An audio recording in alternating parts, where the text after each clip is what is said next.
What's going on, guys? Dr. Andrew Fix back for another episode here on The Code. Thank you so much for tuning in, joining us for this conversation. And as I typically say, when we have somebody joining us, I'm very excited. We've got an awesome interview lined up for you guys today. And again, this is a repeat guest here on The Code. We've got Jimmy Molloy coming back, joining us.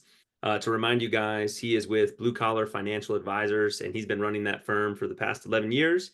He has spent over 25 years in the financial industry, and we're stoked to have him back on The Code. Jimmy, thanks for joining me this afternoon, buddy. Oh, Andrew, thank you so much for having me again. I appreciate that. Second time. Hopefully, this will be like the late night show where we'll see what guest gets the most return visits That's over right. the years. Because Yeah. this is a long-standing gig that you're going to be doing. So, but once again, I really do appreciate you bringing me on, and look forward to our conversation. Absolutely. Yeah. Thanks, Jimmy. Well, and as you sort of alluded to, it's been awesome. We've been running this show now for over 2 years, and I don't exactly know when this will air, but probably like 2.5 years this podcast has been going on by the time you're hearing this.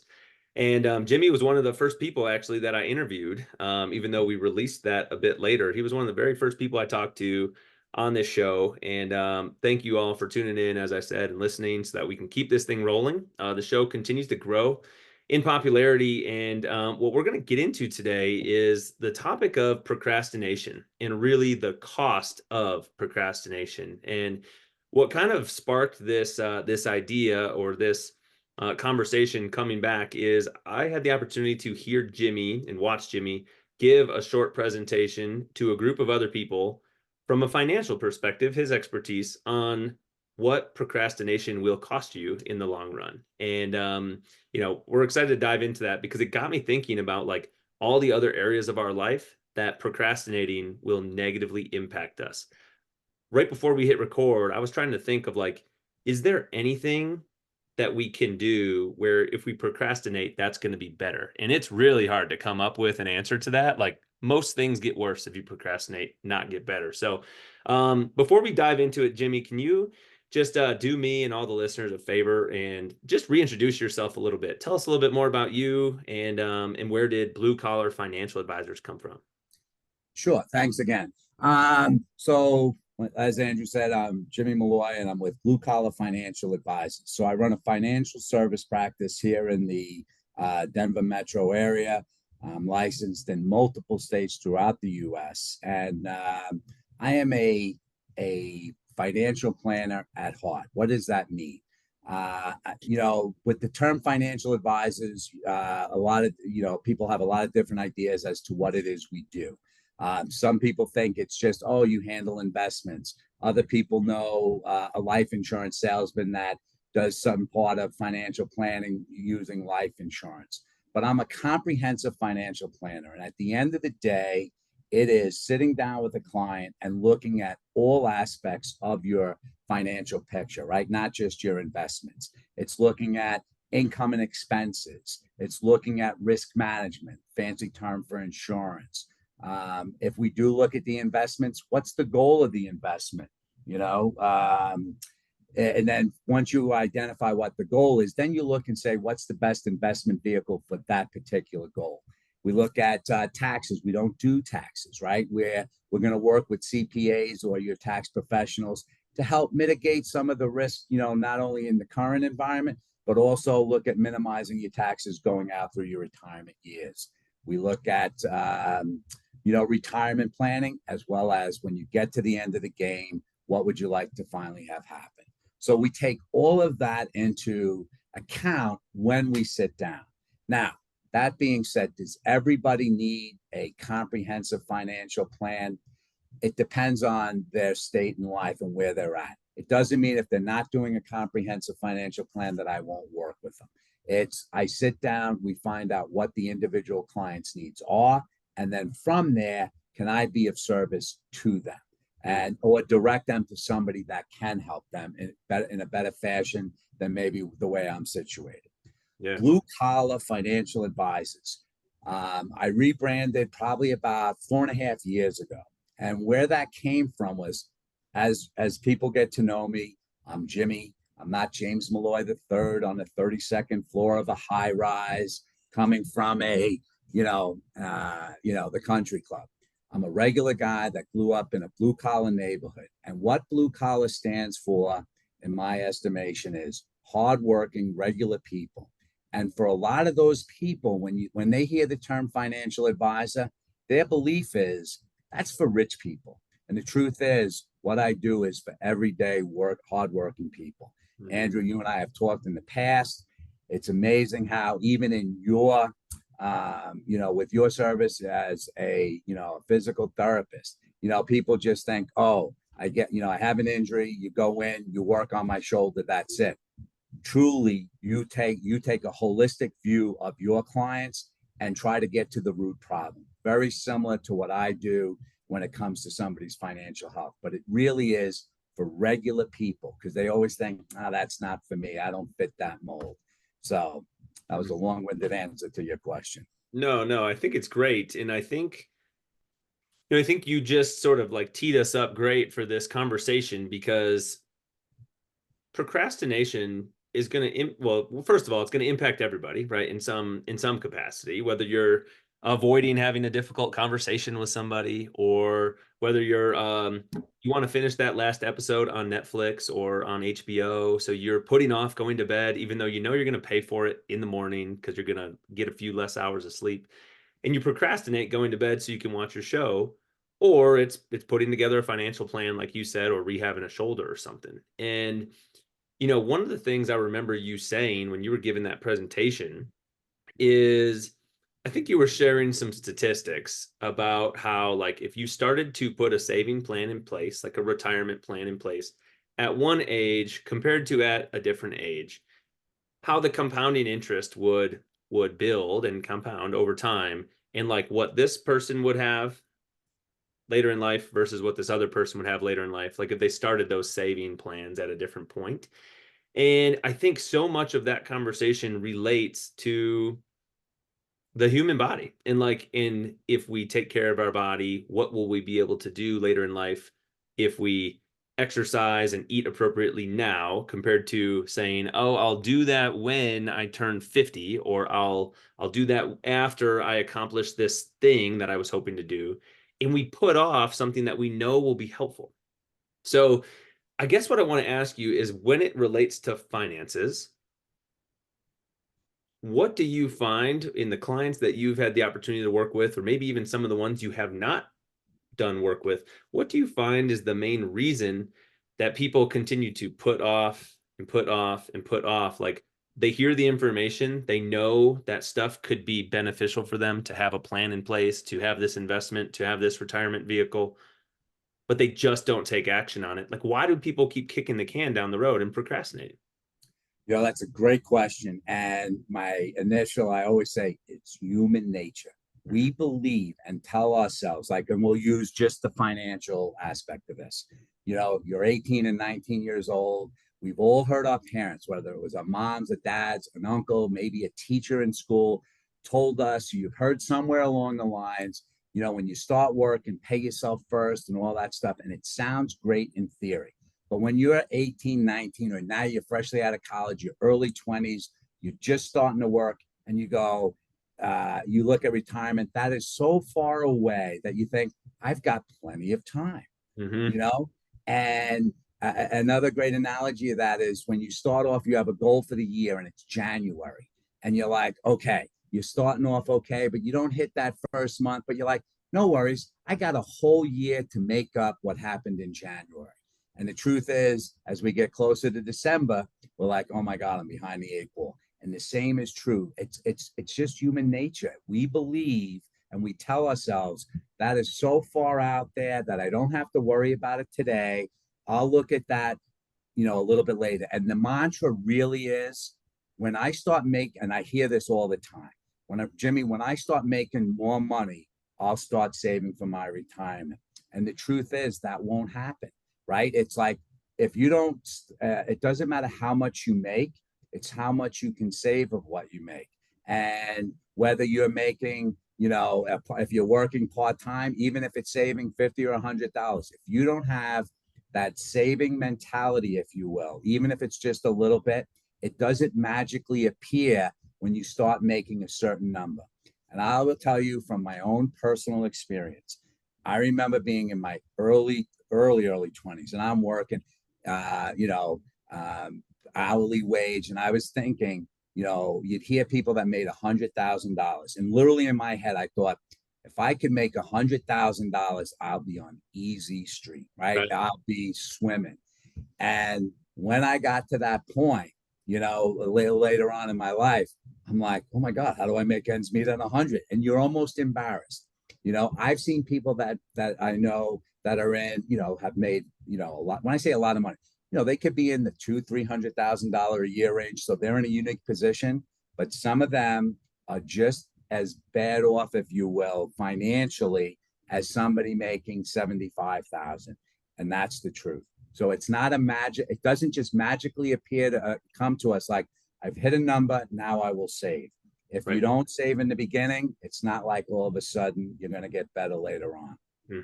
Yeah, and we see the same thing, right, with from a fitness perspective. Say somebody has a goal to lose weight, for example, and maybe they weigh 250 pounds and they want to get down to 200 pounds or whatever the numbers are, right? 175 to 150, and they get there, but then they don't continue doing the habits and the daily things that help them get to that point. And we see so many of those individuals start to gain the weight back that they Yeah. just work so hard to lose, right? And it's a little different, obviously, than in saving money, but it's like you hit the number, and now what? It's like I made Andrew, I would the goal. argue it's the exact same because I've seen it within finances, right? Where whether it's an individual or a family, husband and wife, where they're like, all right, we're both excited. We want to start doing these things. And they make the decision that they're going to pay attention to their finances. And they even stick to it. It's not like just a 30-day, okay, we did it for 30. Literally, they've gone for a year and a half, 2 years.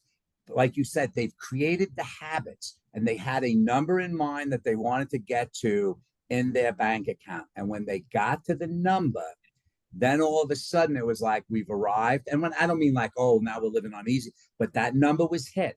And then almost not like the next day off like a ski jump, but slowly they start going like, we've hit that number. We don't have to pay as much attention. And next thing you know, it's within a year, they're not always back to the beginning, but they're like, how did this happen?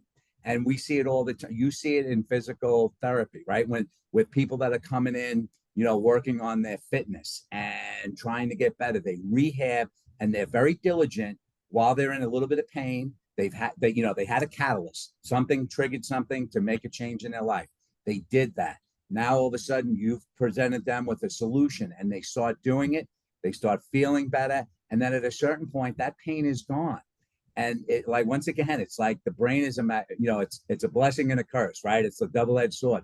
What got me to come see you, now you've kind of fixed it, then my brain forgot that I was in pain, and I go back to maybe not paying as much attention to my stretching or whatever it is on the physical side, and we do the exact same thing on our financial thing. Mhm. And I don't want to say as a human species that we're all terrible, but it is, it's amazing to me how we have a tendency to drift back, to where we were. Now, doesn't mean that and I say this all the time to clients. I am just as guilty as everybody else. I think there's a belief out there too when we believe I'm the only one in this situation.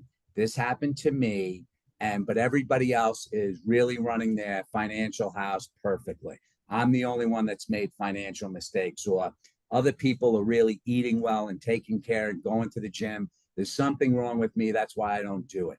And that's not the truth. We try to we have this feeling like we're terminally unique, and it's not the case.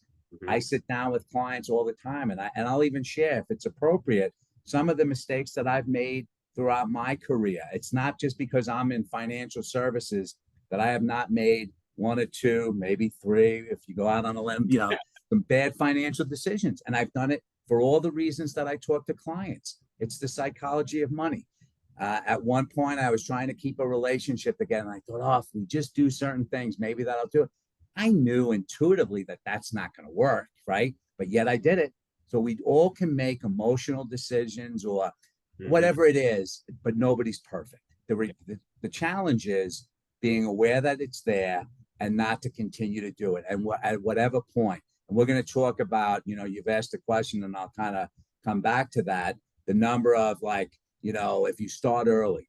So you've heard me give the talk, it's like the cost of a cup of coffee, $5 a day. I give the kids the weekend off. If they could save $25 a week, put $100 a month into a retirement account, and they start at the age of 20. And if they did that till they, for 50 years, till they were 70, just $100 a month and got a conservative return. You used to hear on the news, they would use 10 or 15% as returns. I'd go 7%. If they could average 7% from the day they start saving to the retirements, markets go up and down. Some years they might get 20, some years they might be down 15. But over that lifetime, if they could average 7% on that, $5 a day, $100 a month, they would have put, they would have close to $500,000 in their retirement account. Think about that, $500,000 just from putting $5 a day, taking the weekends off. Now, let's say you take that same person and they're in their 20s and they start but they're working and they put $100 a week, so $400 a month, right? They Hmm. would actually, by the time they hit 70, right? Because full retirement age is 67. So when I say 70, it sounds like it's way off, but that's only 3 years past, Social Security's full retirement age to when you can collect your benefit. In that 50 years, they would have over $2.1 million on that 7% return. Now, the cost of procrastination. Now you fast forward, and that person, instead of starting at 20, starts at 40, doing the same $400, right, a month. Now they've lost, but they can only do it for 30 years. They would have a little under a half million, it would be $497,000. Andrew, that is just that you talked about it earlier, the power of compounding, that 20-year difference, right? Instead of 50 years, you only did it for 30, still a long time. But that's a $1.5 million reduction. That is the power of compounding interest. And not talking about like, oh, I was putting 5,000 a month. We're talking $100 a week. So this isn't like rich people money. $100 a week, $400 a month, doing that over a period of time, you would Hmm. have over $2 million. Starting 20 years later and only having 30 years to do it, $500,000. Oof, I man, mean, what that a just puts it in perspective. yeah, like what a massive difference that is in what seems like not that long of a period of time, right? Like I know think sitting here right now, 20 years feels like a long time ago, but or a long time in the future, but you'll talk to anybody and they'll talk to you about how fast time has flown by, right? Like 20 years goes by Absolutely. in a flash. Um so yeah, if you start the same amount of savings 20 years different until you're 70 years old, we're talking about $1.5 million difference saved. That's just And, insane. and now it doesn't mean that if you didn't start at 20, why bother? I always tell Right. people it's just like with your health and your finance. Just because you didn't start eating well in your 20s, here you are in your 30s and 40s, and like everything, right? There's those little red flags. Oh, I'm really not on track for my retirement. But maybe, that's where we start to go, what's most important to us, and you look at what are some things we can do to start saving a little bit more, because anything we put our attention to and focus, it will improve. And same with the physical, right? Like somebody comes to you at 35 with an issue that when you sit down and talk to them, it turns out, this started when they were 20 playing college ball. When I say playing college, not even collegiately, but just whether it was they were doing stuff in college. This was a minor problem in college, but Mhm. now at 35, the body can no longer fully compensate the way it used to. Yeah. Doesn't mean that we can't repair it. It would have been nicer to repair and not have it escalate to this, but we still can, there's still improvement and you'll be okay. Hmm. Same with somebody that comes to me in their 40s. It's not like, oh, it's game over, but it's not going to be as easy. And there might be different types of decisions, just like anything. There's consequences to our decisions, right? So Hmm. now maybe I have to, look at things a little differently, but I can still get back on track. Because at the end of the day, you still have 30 years. It's not like you're 60 going, I'm going to retire at 70 and I've done nothing. Yep. You know, you're a little bit further behind the eight ball. Well, and hopefully, anyone hearing this conversation, if there's not something already set up and in place for you and your family, jump on that sooner rather than later. And don't be one of those people who gets to 50, 60, 70 years old and you don't have that retirement in place, right? And now you're trying to figure out, what are we going to do? Man, you mentioned it already with the body. It is so much easier. And we live in a society, right, that is so reactive with our health. And I feel like I've talked about this on so many podcasts, but it can't be said enough times. We are in such a reactive medical system environment where we don't pay attention to things until they're already happening, right? We don't really focus on preventing high blood pressure and diabetes. We spend so much money in the United States on treatment for those things, on type 2 diabetes and on high blood pressure. Like, these are things that we can prevent in the first place if we just put a little bit of emphasis. Like you said, what you put your awareness and attention to can get improved. And it is so much easier in my profession as a physical therapist, in a coach or a trainer's profession, in anything in your profession, when somebody comes to you earlier, somebody comes to you with a proactive mindset of, I want to prevent these things from happening, as opposed to after the fact, I've had this injury for 5 years. My back's been killing me. I haven't been doing anything for it, and it just continues to get worse. And now we have to really peel back layers of the onion in order to truly start to rehab and address that issue. Man, it would have been great to see that person 5 years ago before it started hurting, or even like right after it started hurting, instead of waiting. And we are so used to, I think, from a body and a health standpoint, waiting until something gets bad enough to finally do something about it, right? We do other things. We mask the pain and the symptoms with medications and topical ointments and whatnot. And then eventually that catalyst moment happens, like you said. Like, eventually something finally hits a tipping point where we decide we need to do something about it. And yes, like you said, they're like, we still want you to come in, like we still want you to do something, because even if you're 45 or 50, or you've had back pain for 10 years versus the person that's only had it for 10 days, we can still help that situation, but the process is going to look different, right? Like, if we saw a teenager versus a 50-year-old with the exact same symptoms, well, more than likely the teenager is going to get feeling better much faster, because their body is primed to heal and regenerate, and their tissues are ready to adapt to those changes. And all that stuff declines and gets harder to take place the older that we get. I think the folks listening to this probably have heard the term sarcopenia before, like the fact that we lose muscle with every year that we age. After pretty much once we reach our 30s, we're losing muscle every year.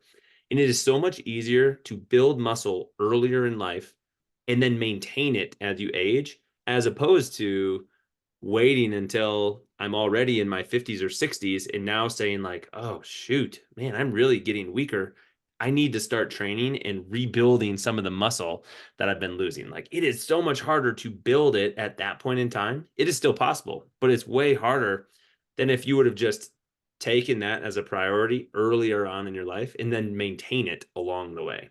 And I'm sure the same is true Oh on. my God, it's right. We're, and you hit the nail on the head. We live in a society where we're reactive to everything, To right? everything. All of a sudden, if I look at my health, I want to take a pill. I want to do something that fixes it in 30 days or less, right? I don't want to put the work necessary in to do incremental changes. Same is true with finances, right? So now that person that didn't start at 20, and it's the psychology, right, that they use.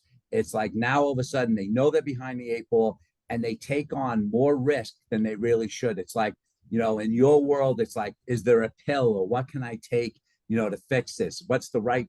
And I'm not knocking I mean, I like all the supplementation, right? But most people are looking for the magic pill. to take that. That way I don't have to do it. And in my world, it's the magic stock. Like, Jimmy, what's out there? Is there something that we can invest in? Yeah. And, the truth is, and I use this analogy all the time, right?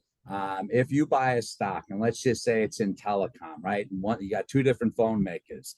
One is a fruit, right? So we know what that is. And we've said, all right, I'm buying that stock. If the Android comes along and comes out with new technology tomorrow that makes the fruit obsolete, all that you've just taken a huge amount of risk and you put all your eggs in one basket and it's over. But that's what they're trying to do. They want to take risk to try to catch up. And in doing so, it never really, do some people get lucky? Yes. I don't want to make some of these, it never works. But, when you look on the scale, when you look on the line, most of the time, those decisions never really pan out in our favor. Yeah. And, we have a friend, Chandler, that talks about this all the time. And, this really brings home how the psychology of how we think about money sometimes comes into play. If the stock market is up, everybody's excited. They're like, great, that's awesome. Let's keep going. When the stock market is down 10 or 15%, say, right? What's the first thing people do? And this is really where I earn, where I earn my keep. It is to keep people from making bad financial decisions for their family. Because Yeah. they see the market's down, they're like, let's sell, let's go to cash. We have to get out of this. This is too risky. And then I'm like, well, when is the right time to get back in? They look at you like, well, I never thought of that. I said, this is why we kind of ride. Now you take that same situation, you buy a house, right? And, on paper, you go out to Zillow and everybody's happy to see that your house is up 20% and you've Yeah. got, another 100,000 in equity in your home. When the housing market, if it gets softer and it's down, like housing prices come down 10%, nobody starts freaking out and putting a house on the market. No. Nobody does that. Yet people that see that are smart investors go, hey, we should look at buying a place now. The market is, a little softer. And same with my clients when, when the markets are down 10 or 15%, we talk about like, this is a nice time to add more money to your portfolios. And then I'm going to use a term, and people can look this up because I won't go into too much detail. When we're investing, it's called dollar cost averaging, right? So you're putting, say, instead of taking $1,000 and buying something today for 1,000, right? Then you just get whatever the price is. But if you buy that same equity, if you will, over the next 10 months at $100 a month, 1 month you might buy it at, $50 a share. The next month it might be $100. But over time, you should have more shares and do better by dollar cost averaging. Does that make sense? Yeah. So Sure. people that are listening, if you just go to the Google machine, which everybody has, look up dollar cost averaging, you can get a much more clear and in-depth definition, or you can get with Andrew, and I'm always happy to answer questions. There's no charge for any of that kind of stuff. I am really a resource, and my job is to educate people to the best of my ability on what's possible out there. Yeah, and one of the things you said made me think of a question. Like you said that like you're just as guilty, right, as everyone else out there. Like you're susceptible to the psychology and the emotions that come along with finances and everything. And the same is true for me. I'm just as guilty as not always being the best patient or client when it comes to rehabbing my own things. Or, I think with the world of social media, it's really easy to paint this like idealist picture, right? Like you can choose to post all the great things that are going on. My wife, Erin, and I can choose to post all the cute pictures of our little son and not the ones where he's crying, right? And everyone thinks he's an angel, which he is awesome. But I think sometimes people think, like clients of ours or whatnot, like they think that like Andrew always does things exactly the way that they should be done, right? And then I had a client ask me, um, well, do you ever eat anything that's like a treat? And I'm like, oh, I eat plenty of treats, right? My wife loves baking cakes and this and that. And like she just didn't know that because that's not what I'm talking about. I'm talking about, okay, this is how much protein we should be having and fresh fruits and vegetables and what's not. And do you find in your world that helps people like relate to you better? Or do you feel like they say, oh, well, Jimmy's not not perfect like I thought he was. Like I find that it helps people relate to me better, and they're like, okay, great, you're just like the rest of us. Like you're one of us. That 100%. That's why I do it. It's, when you share that experience, so people go, oh, he's not perfect. He's in finance. He does everything right. I share when I say my mistakes. Nobody's perfect. And then I'm more relatable. I mean, that's like the whole thing with blue collar. It's relatable. I have made mistakes. I try not to make the same ones. Mhm. I jokingly say when I'm meeting with people, I'm like the neighborhood priest. I've seen and heard it all. There's no judgment, because what really keeps people from coming to see me as well as you is I use the analogy, they want to fix it before they come and see us, right? Yeah, right. Let me save some money, let me get some money pulled together, then I'll go see Jimmy. You know what, let me lose some weight and see if that fixes my problem before I go see Andrew. Hmm. And the truth is, you come and see me before you have the money. My job is to help you identify some ways, and we do it together. I am like, you help them on the physical side, and yours and our businesses are so, synergistic, or however you want to say the word. But it's this, when I say the same, people they want to fix it beforehand, and our job is to help them when they come to us to get to that point where they do lose the weight. I help them figure out ways to save some money. And what I find is, for a lot of people, and this goes back to the procrastination question, the belief is, if I just keep my head down, if I work hard enough, long enough, and do enough of the right things, we'll be okay. And it's like that, fingers crossed. And same in your world. Like, if I Hmm. just try not to injure myself, if I just work out a little bit more, eat a little bit less, maybe this pain will go away. Yeah. And the truth is, you know what? It's not like, I like to say, everybody needs my help. Not everybody wants it. And I'm clear on that. And just like in your world, similar in mine, there are a lot of good professionals out there. And Oh. my belief is that it's your relationship with your provider, whether it's going to meet with you or if they come and see me, the Hmm. relationship that we develop, because it's not like I have a magic wand or I have secret sauce that nobody's ever heard of. And if somebody tells you that, run.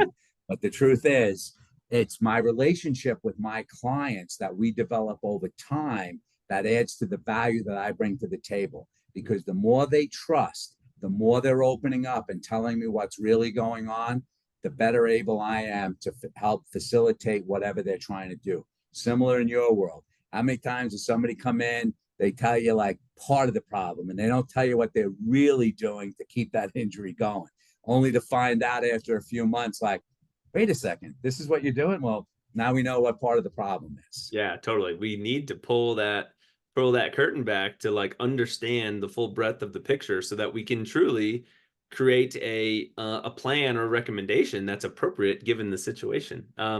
Like you said, so many times people are trying to fix the problem before, like they're trying to clean the house before the house Oh cleaners my God. come. And that exact same thing happened when my parents were out here visiting, and my mom was like tidying up our house before the team was going to come and do some cleaning on the house. And I was like, Mom, stop. Like, what are you doing? Why are you cleaning the stove before we were paying someone to help us clean the stove so that we can focus on taking care of Aiden or whatever? Well, Um, God forbid somebody saw that the sink wasn't perfect, right? That's why we're bringing them in to yeah, clean the house, and yet yeah, we clean the house before the cleaners come. totally. And I'm, that I'm once getting again, better. Yeah. it's human nature. It's human nature. I'm getting better We at it. don't want people to, and that's another thing that I see a lot, and especially as we get a little bit older. The assumption is our friends and our family, everybody knows more about this, if you will, in my world, their finances. Mm, And the truth is, and you touched on it, I can walk into a financial service company, right? And just say it's Fidelity. I can walk into the Fidelity or Schwab office here in Littleton, or over in by the Park Meadows. They got 1,000 employees or more over there, and we would all think, right? The assumption is, oh, they're all probably saving and they know all about 401ks. And the truth is, because I've worked with some of these companies, and it's not like they don't know, but they know no more about they do the same thing. They put money into their 401k. They might be using a target date, but that's the extent of their knowledge. It's mhm. not like because they work for Schwab, they are financial geniuses. They are in the same boat as the person working in the manufacturing company. They know that they have to retire. They want to save money, but as individuals, we believe all of these people know more than us, and we don't want to look bad. That's my biggest thing, is getting people to, like you said, and this is part of the job, and it goes back to the relationship, getting people to relax, let the guard down, and let me know what's going on. Because the truth is, most people don't know. And I use the analogy, and Andrew, you probably heard me use this before. Excuse me. It's like, we've all learned how to drive a car, right? We took driver's ed. They taught us how to operate the car safely, check our mirrors, how to check the oil, how to fill the gas, put tires, even change a tire. Now, but you did not have to become an auto mechanic to drive. And the same is true with your financial house, right? You don't have to become a financial advisor, but you do have to have an understanding of the financial vehicle that you're going into to Mm-hmm. know, like, how does it work? Why am I in this vehicle? What's the goal of this vehicle? And that is my job, to help educate you. And just because we did it once, down the road, a year from now, you're like, Jimmy, tell me again, why am I in this? And then we kind of go over it. And they're like, okay, I see. But I think a lot of times people have the assumption that I should like this more, meaning, understanding their finances. And some people do. And some people like the investment strategies. And it's fun to, sit down and have those conversations. But I would say the majority of my clients, some have better understanding than others, but for the most part, it's just general knowledge. None of them go, oh my God, I want to wake up and do this for the rest of my life. That's what I do, right? And I help bring that to the table to them so that they don't have to do that. Does that make sense? It makes a ton of sense to me. I think, so often I feel like we're afraid to ask for help because we don't want to feel a certain way. We're ashamed of whatever level we're at with understanding whatever the thing is, right? Like we don't want to ask someone for help because we're thinking that they might judge us a certain way. So then we don't ask them, and we don't take the next step. We don't act on whatever the thing is. It's like, sometimes, like you said, people are afraid or they dislike having the financial conversation, so then they don't act on it. It's like so often, and one of the things you said a little bit ago about like people wanting to improve the situation before they come in, another thing that's really common in our field is, we'll be working with a client for something, call it knee pain, and we're seeing them for their knee, right? And I think maybe health insurance, in the way we work in this reactive healthcare system, might have something to do with this. But inevitably, physio room or any other physical therapy office will get a phone call from someone in the morning, say they have an appointment in the afternoon, and it's like, hey, thanks for calling physio room, so and so, how can I help you? And they're like, hi, my name is so and so. I have an appointment this afternoon. I can't make it because my back is hurting too bad. I can't come in for my appointment that's supposed to be for my knee because I'm having back pain. And it's like, wait a minute. That's the exact reason you should be here, not be avoiding coming in, even though we were working on your knee. Like your back is bothering you. Like, let's figure out what's going on. Because so often the two areas are very interconnected and interrelated of like what's going on in the bigger picture of how that person moves and how they're sleeping and how they're taking care of themselves. Like these two seemingly separate problems could be very much one bigger problem that we're uncovering. But I think it's because, the way health insurance works is like you get a referral, your doctor, your physician sent you to physical therapy for your knee, and then if the insurance sees that they're working on your neck or your shoulder, they're like, "Oh, well we're not going to pay for that because this was for your knee." Right? And at the end of the day, that's why we operate the way that we do, so that we can just work with people and help them with their situation and not be held back by the processes of the insurance. And we don't want to let the insurance dictate the care. What I want us to do this conversation to, Jimmy, is we know there's reasons psychologically or otherwise that people will not take action on something, and they will procrastinate and they'll procrastinate and they'll keep pushing it off because either we think we have plenty of time because the future is way out there, or we're afraid to ask for help, or whatever the reason is that we're going to procrastinate. What are some of the ways that you help people set themselves up for success to like whether it's to automate these things or to like put steps in place so that they don't have to just constantly be remembering or thinking about doing step one, step two, step three? What are the ways that you help people set themselves up for the long-term success? So a few things that I do is one, talk about automation. I ask everybody to, if they work for a company, to make sure that they're, investing. If the company offers a 401k or a simple IRA, that they do whatever the weekly, put, a certain amount away each week and do that automatically. And if they don't, to have set up an IRA and do the same thing, whether it's $100 a month that just automatically comes out of their savings into their retirement. And same with like if they don't have savings set up, open up a savings account, and whether it's whatever it can be, $5, $10, $100, the number isn't as much important as it is setting up it. Just set and forget, set it up or get it going automatically into the vehicle, if you will. So automation is key. And then the other side of that is, it's like I said in the very beginning, people think, oh, when I have money, then I'll come and see you. So if all you can afford is, 3 or 4% to start, but every year you turn it up a little, you go from 3%, next year make it 4. So you incrementally up, the amount you're putting away 1 or 2% a year, you will not feel it. And the next thing you know, in 3 or 4 years, you're saving 5, 7, 10% of your income, and it was not painful. You did it incrementally. You don't feel it. But going from 5% to 15%, you will feel the pain in the check, if you will, because you will see that money. So that is a key factor. Another thing, and this goes to the psychology of money, and I tell everybody, whether they work with me or not, everybody, when you get paid, most likely has direct deposit, and the direct deposit goes right into their checking account. And then psychologically, we say at the end of each month, if we have some money left, we'll move that into savings. But If in checking, you're if right. it's in the checking account, if the husband or wife says, let's go to dinner, if we got money in checking, we will spend it.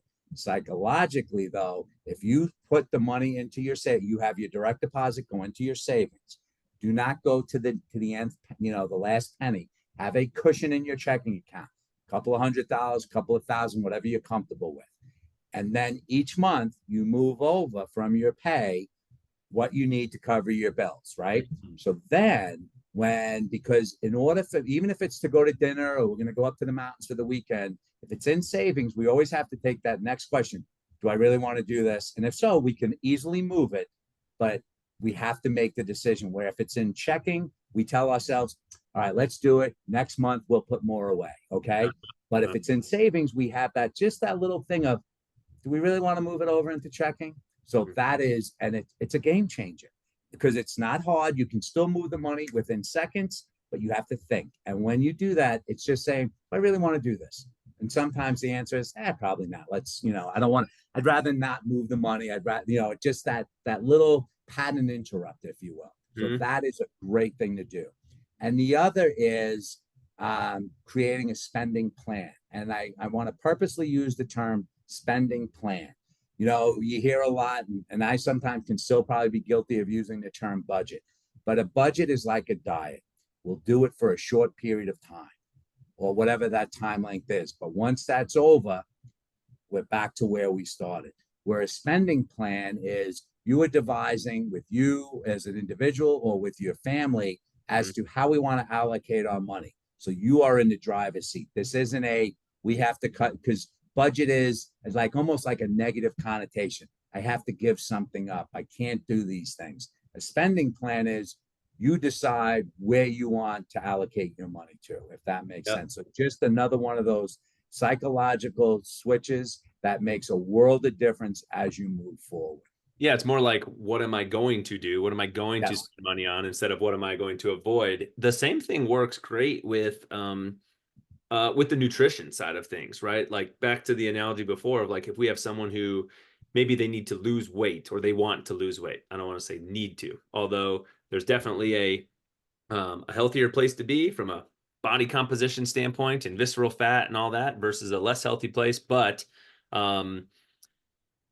sometimes the hardest conversation is like, if somebody is trying to lose weight and they've been told by other people, maybe it's a physician, maybe it's a friend, maybe it's a coach or a trainer they were working with, about all the things that they should be avoiding, right? Avoid this, avoid that, don't eat these snacks, don't eat that. And what really works better for a lot of people is what things can we be adding in? Like, what are we not getting that could be a healthy addition to your diet? And I don't, like you said, I don't love that word, but to what you're putting in your mouth, what can we add in that's going to be beneficial for you, that's going to help you feel better, that's going to probably fill you up more, that's going to give you more of the nutrients that you want to have. And then sometimes as a byproduct, in fact, most times as a byproduct, that starts to help us naturally not eat some of the other things that we probably shouldn't have been having as much of in the first place. And I say as much of because I truly like to live by the mindset that like nothing is truly off limits. Like, yes, we should be avoiding the ultra processed, high, heavy dye, added sugar type of things. But people also have to live their life. And I think you can go too far off the deep end. You can, of course, go too far the other way and not pay attention to anything. But having a nice, healthy balance is that, 90-10, 80-20% principle is really good from a nutrition standpoint for most people. But can we add in more protein? Can we add in more fresh fruits and vegetables? And then we start to naturally not have as much of the other things because we don't feel like we need them, or we feel more satisfied. And I love that idea about have your direct deposit go into your savings instead of the checking, just to make you think a little bit more about, do I really want to spend this money on this thing, as opposed to just swiping the card, right? Like we don't think about it. It's in the checking. I'm just going to swipe the card. And I'm sitting here thinking about how I have my finances set up, and I don't mind sharing this. At the moment, I have my direct deposit going into my checking.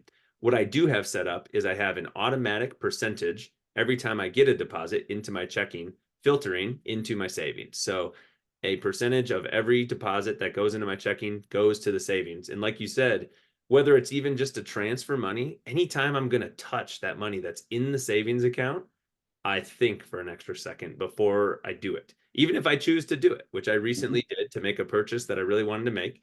But I had to think about it, and that's a great idea. Make Yeah, you, no, I love that. And I'd like to take credit for it, but I always thought that, and I can't even remember who. My dad one time said to me, he goes, "I haven't had an original thought since kindergarten," and it's probably true. We've heard stuff from all yeah. the different people, but it's do we use it? So Mm-hmm. Yeah. Did we miss anything in terms of like other things that people can do to set themselves up for success in terms of like, we talked about a few different ways that we can automate things. But just to take the like, I don't know, decision making process away of, because we've all got so many things going on throughout the day, throughout the week, and yeah, having let me remember to just do add something. this. And it goes to your question of did we leave something out? So even with like automating, putting it into savings, and then moving it over into your checking, and then creating the spending plan.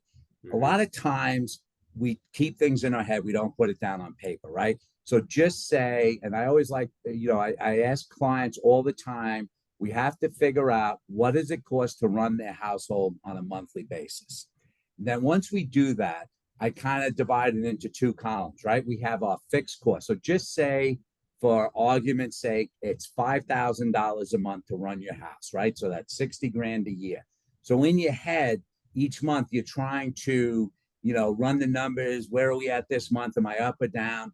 And what I say is, let's move the fixed expenses in. So your rent or your mortgage does Mhm. not change monthly. Your cell phone bill, the TV, right? Those are fixed costs that don't change unless you sell or move or change to a new service provider. So that, and just say of the 5,000, 3,500 of that are fixed sunk costs, right? So let's just put that over here. So really what we have is I like to say, food, fun, and fuel. Those are flexible in the sense of they might go up and down. So that's where now you have $1,500 a month, right? So then you can say on a weekly basis, if it's, can I try to save $100 or 50, whatever it is, and see how that feels, Yeah. right? But instead of trying to manage in your head, you're trying to manage $5,000. the truth is it's 1,500. That Mm, really you have a little bit of wiggle room, and then break that down weekly to just say, like, or let's just say it's 3,000 and 2,000, right? So in a month it's 200 a week, right? Excuse me, 500 a week, right? mm, So in fluctuating. right. Now, could I live on 450? How does that feel? Next thing you know, you have, maybe 100 to $200 extra, but that's what you're managing, 500, not 5,000. Yeah, sure. Because some of those And aren't. that makes it more manageable and then more realistic into, because like I said, the rent is the rent, or the mortgage, that doesn't change and it's not going to. Same with your insurances, things like that. Put that in another column. And then another thing that I do that really helps with the procrastination piece, and you've heard me talk about this, in some of the meetings, is, and I'll use the holidays. Everybody loves Christmas or birthdays.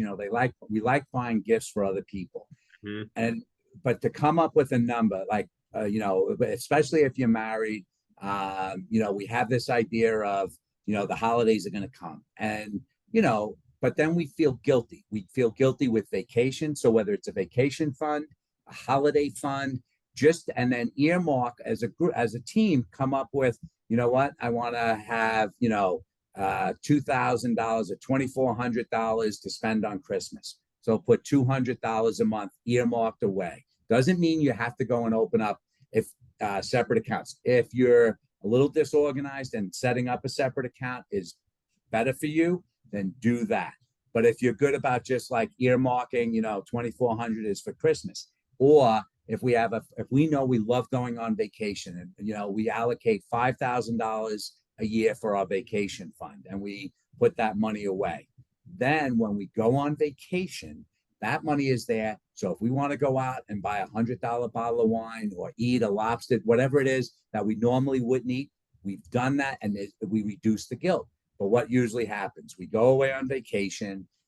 We kind of have that, let's just do it. We're on vacation. We put it on the credit card and I'll make it up next month. We do that. And we're on that hamster cycle of creating guilt and shame about how we spend money. Same with the holidays, right? We get around Christmas and it's like, maybe we had if you're in an industry where your income can fluctuate, how do I say to the husband or to the wife, like, "Ooh, we got to cut back a little bit."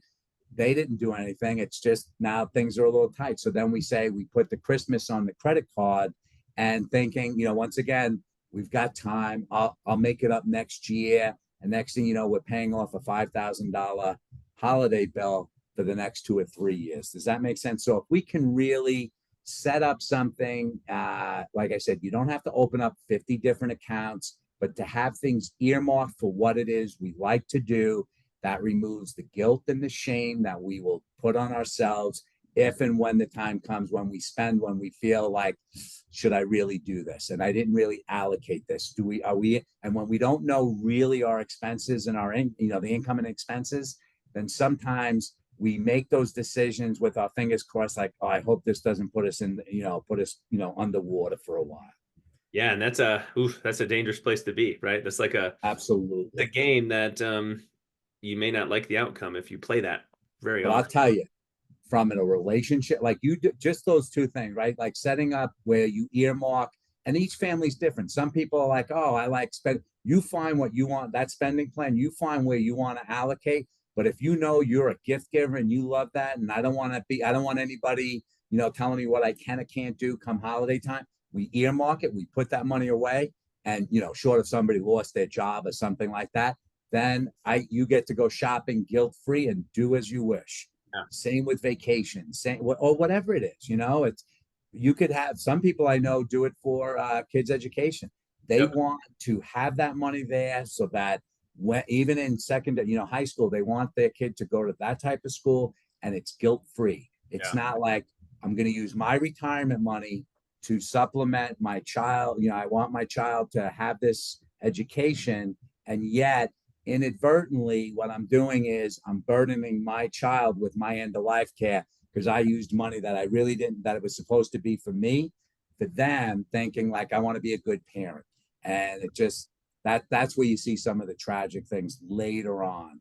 One, honestly, like doing some of that too probably improves folks' relationship with money, I would Yeah. imagine too. Like if because then you don't have the emotion tied to it in the moment of feeling guilty for doing this spending or feeling unsure about like, oof, well, we're just going to put it on the card. Hopefully we can pay it back later. It's like I've already planned for this ahead of time. I wanted to go on that trip. I'm going to go on the trip. We Yep. we we built up the fund for it over the past, several months or over the last year or whatever, and you don't feel bad about it. It's like, well, this is what we wanted to do and we're doing it and we're using the money as the vehicle or the tool to help us do that thing. It probably helps people improve their money mindset and their relationship. Oh, and here's let's take it one step further. And I do this with clients all the time, especially married or if they're about to be whatever. We all come in with different money scripts, right? You might have grown up coming from, when I say coming from, like the money might not have been an issue in your family. Somebody else, it might be had been an issue. Money came and went, and there was money insecurities, whatever it is. And back to like having the spending plan. You and your wife, you guys have a goal, what you're on the same track. You're not robots and you're not the same people. You have different ideas, but ultimately we want to get to a certain place together. And in doing so, once we allocate, I always say, once the bills are paid, our like the money that we wanted to allocate to, different things for our retirements or whatever saving goals we have, that those have been met. And here's our surplus that we each and you as a team, you figure out whether it's $100 a week, whatever, $1,000 a month, whatever the number is based on your situation, that's yours and that is hers. So that way, when just like the vacation or the holiday spending, which is for the family, you each have your own spending, your individual spending buckets. Because here's what I've seen happen time and time again in the most caring and loving relationships. You go and you're a runner and you might spend, just say on a custom running shoe that costs you $1,000. Sure. Wife might go, oh my God, go to the runner's roost and for $400, put a sole in and you could do it that way. She doesn't see the value of $1,000 shoe. On the flip side, she might want to, buy clothes, buy something that you think of. It's a purse. Why does it have to have a name on it? Just get a purse that carries stuff. Now, but we judge each other. But Yeah. if everybody has their spending money, if she'd like to save 2 months of hers and buy that, or you want to save 2 months of your, there's no guilt. It's not like, why did you spend $1,000 of our money on X or $500 on that? It's your, when I say that, and that is create marital bliss.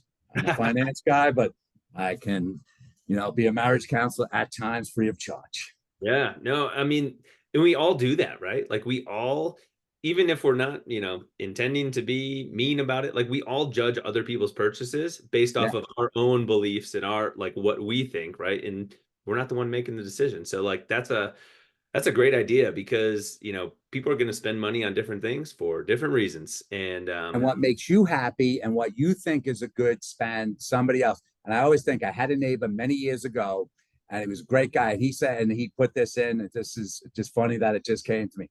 Like he goes, you, Jimmy, you and your family, you love going on vacation. You love the beach. You grew up on a beach. You love that. He goes, I have no desire ever to sit on a beach. yeah, My ideal vacation is I like to go to Vegas and I want to play on the high stakes table. But you take 5,000 and you went to Hawaii. I take 5,000 and I go to Vegas, and that's what I spend. Right? But it's like now I would go. You took 5 grand and blew it in Vegas, and he's thinking you took 5 grand and blew it sitting on the sand. yep, So how we add value, like what we put value to, is different for each and every person, and it's what's important to you. yeah, totally. And I That mean, always kept things in perspective because I was like, oh yeah, I guess that's his vacation. yeah, I mean, everyone's got different people like different flavors of different things and Yep. that's okay. Now I don't know if you have this, Jimmy. I don't want to put you on the spot, but I'm gonna ask so that I don't forget. You talked about the importance of folks creating that spending plan for themselves and figuring out what the fixed and the flexible costs are. do you have like a document or something, like a template that you utilize with clients to like something that people can like fill in the blank on like, oh, here's my fixed cost, here's my flexible ones to sort of use as a guide or a template? I put together because you can go online and there's different things to track your expenses. Like there's free ones that meant so even mine is just I've created like a document checklist. So it's not like people when they're doing a financial plan. A lot of the documents, if you refinance your house or you're buying a car, or like your taxes, those type of documents, those are, whether you have life insurance. It's not like everybody has to have what's on the checklist, but it is something that kind of triggers you to go, oh, if I'm doing a plan, I should look to see if I have some of these things. Hmm. And then Hmm. on the back side of that, I just have, like an expense spreadsheet. And when I Yep. say spread, it's just a column. So it's, mortgage, child care, personal care, That. just to trigger Yeah. you. So I can send that to you.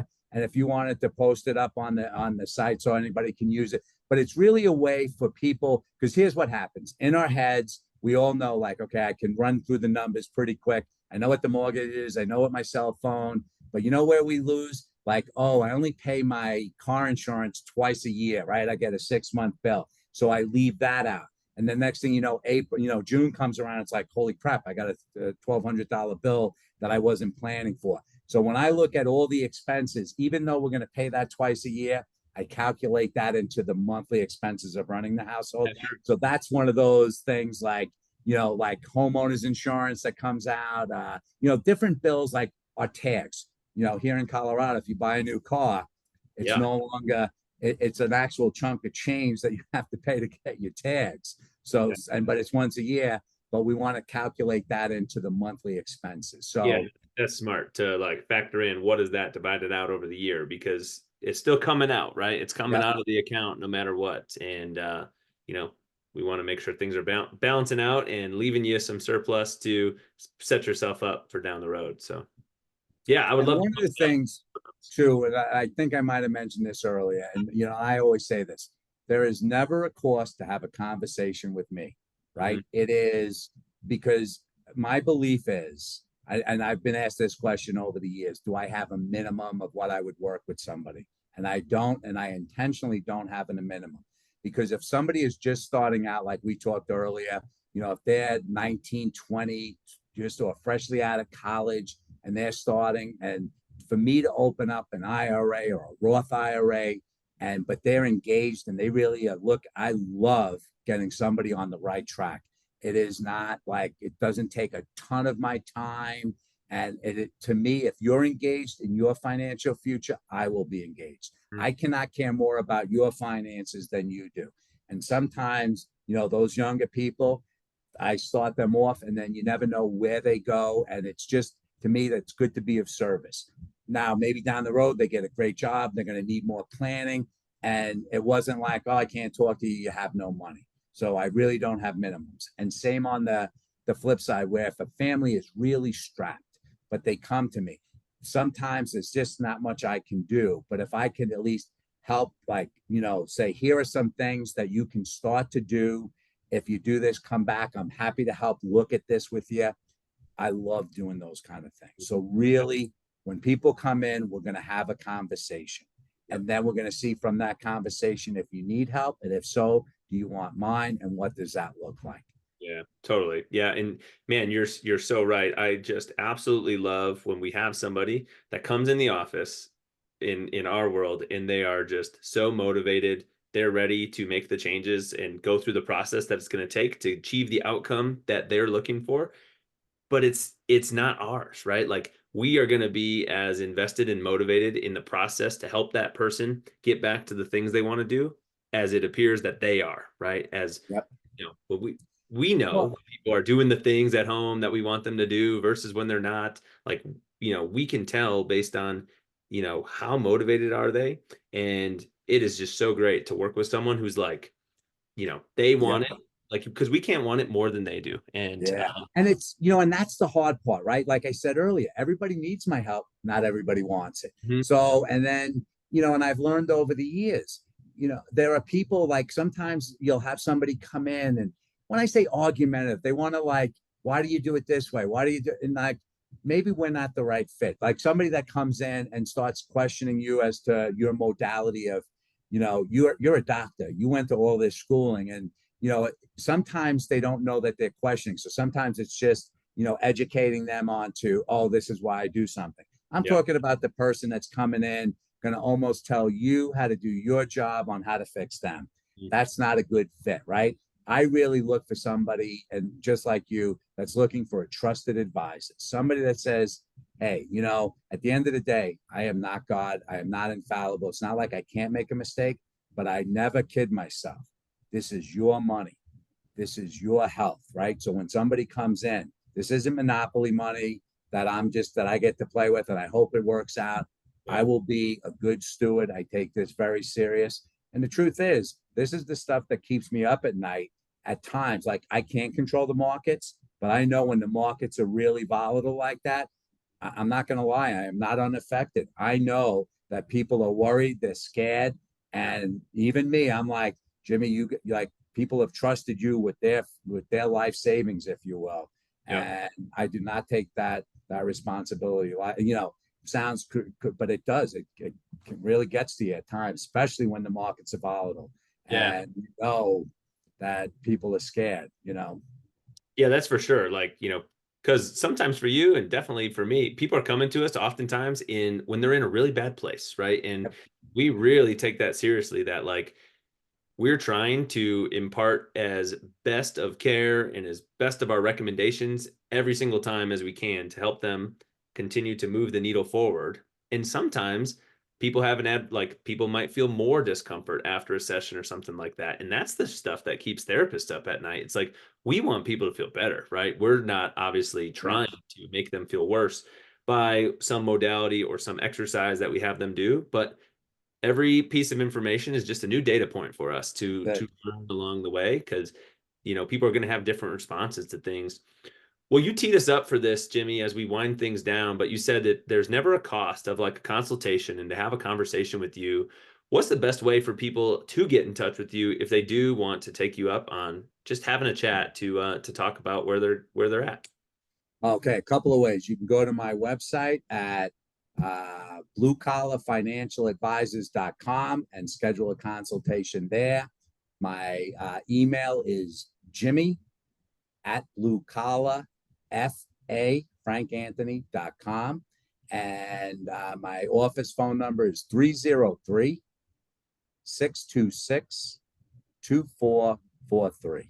And like I said, I'm happy to have conversations. Yeah. And Andrew, thank you so much again for asking me to be on here. I know we could talk about this for hours. Both you and I are both very passionate about what we do. And it's always a pleasure when I get to spend some time with you. Man, absolutely. And I will look forward to seeing you on Friday, but we're recording this on a Tuesday, you guys. And you guys, I couldn't give Jimmy a higher like recommendation. I've known him for 4 years, and every time I have a conversation with him, he's like the business name totally fits the person. He is just totally down to earth and relatable to me every time I talk to him. And I think the stuff that we went through is so important. And I guess if I could just leave you guys with one thing, it's don't try to do everything all at once. It's like if you have things that you want to do, right? Like that's one of the things too that I feel like holds people up and cause them to procrastinate is they're trying to tackle like 10 obstacles all at once and just pick one, start making some progress toward it, make some like start with some piece of action. And I like to say, like, pull the trigger and ride the bullet, right? Like, we don't have to get things perfect before we actually start to do something. Just start. And when we start and we put action in place, that starts to fuel the fire in terms of refining, and then we improve the process as we go along. So, pick up the phone, have a conversation, hop online, visit the site, schedule the appointment, like whatever you need to do to improve the situation from where you're at right now. You guys have heard me say this before. If this is your first episode, you probably have not heard me say this, but if it's your first or your many episodes that you've joined us, the reviews really make a massive, massive difference on this show. If you've not left us a review on whatever podcast platform you are on, that would be so appreciated. And we want your questions. So if you had questions that came up from this, or if you have other topics or ideas that you would love to hear talked about on this show, please let me know. All the contact information's in there, and we'll throw Jimmy's in in the show notes so you can get in touch with him. But like you said, Jimmy, thank you so much for being here. I really appreciate your time, man. All right. Have a great night. Take care. Thanks, guys. We'll catch you on another episode of The Code. See you later.